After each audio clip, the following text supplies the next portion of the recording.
Ang kakayahang komunikatibo ay isang konsiderasyon sa pagsasaalang-alang ng paggamit ng wika. Masasabing may kakayahang komunikatibo ang isang tao kung taglay niya ang apat na sangkap gaya ng mga sumusunod.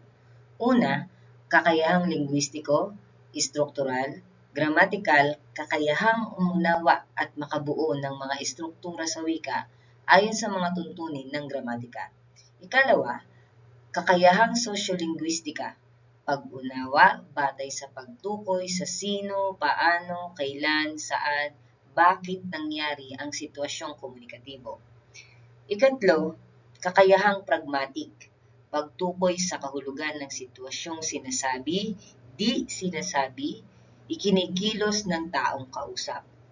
At ikaapat, kakayahang diskursal, pagtiyak sa kahulugang ipinapahayag ng mga teksto, sitwasyon ayon sa konteksto.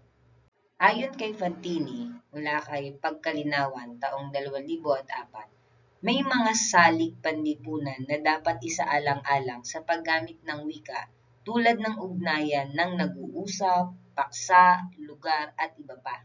Nilagom ito ni Delheim sa acronym na SPEAKING. Isa-isahin natin ang kinakatawan ng acronym na SPEAKING mula kay Delheim tungo sa mabisang pakikipagkomunikasyon o mabisang pakikipagkomunikasyon. Una ay S para sa setting o ang lugar kung saan nag-uusap. Ang lugar ay may malaking impluwensya sa komunikasyon. Maaaring mula sa lugar ito ay nagpapahayag na ng maaaring maging kaligiran ng mensahe. Ikalawa ay ang participant, kung sino ang kausap o kinakausap.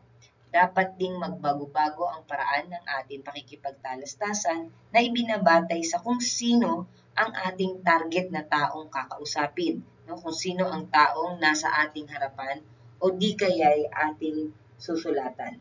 Mahalagang isaalang-alang din kung sino ang kausap o kakausapin. Dahil sa ganito ay maisasaalang-alang natin ang tinig at papili ng salita at paksa ng kaligiran ng ating mga sasabihin. Ikatlo ay ang ends. Ang ends ay ang layunin sa pakikipag-usap. Sa paggamit ng wika, kailangan mo nang isaalang-alang ang layunin sa pakikipag-usap. Ano ba ang iyong tunguhin? Ano ba ang magiging kinahinatnan o dulo ng iyong pakikipag-ugnayan? Kasunod ay A o act sequence. Isinasaalang-alang nito ang daloy o takbo ng usapan. Ano ba ang unahin mong sabihin? Susundan ito ng kasunod na sasabihin at paano mo tatapusin ang iyong pakikipag-usap.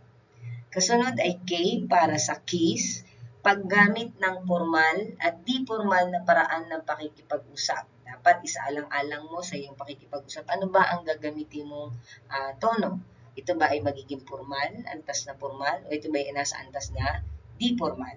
Kasunod ay I para sa instrumentalities.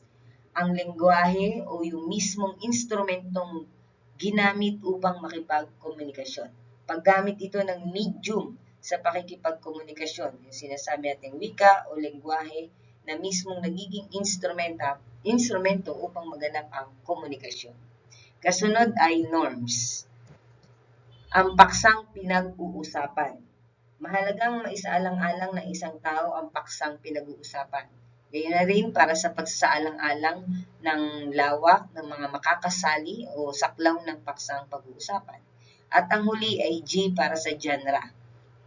Dito ay tinipili natin kung tayo ba'y magsasalaysay, makikipagtalo, maglalarawan, magpapaliwanag, o maglalahad. Batid dapat ng tao kung ano ang genre ginagamit ng kanyang kausap. Nang sa gayoy alam din ng kausap ang genre ng kanyang gagamitin sa pagtugon.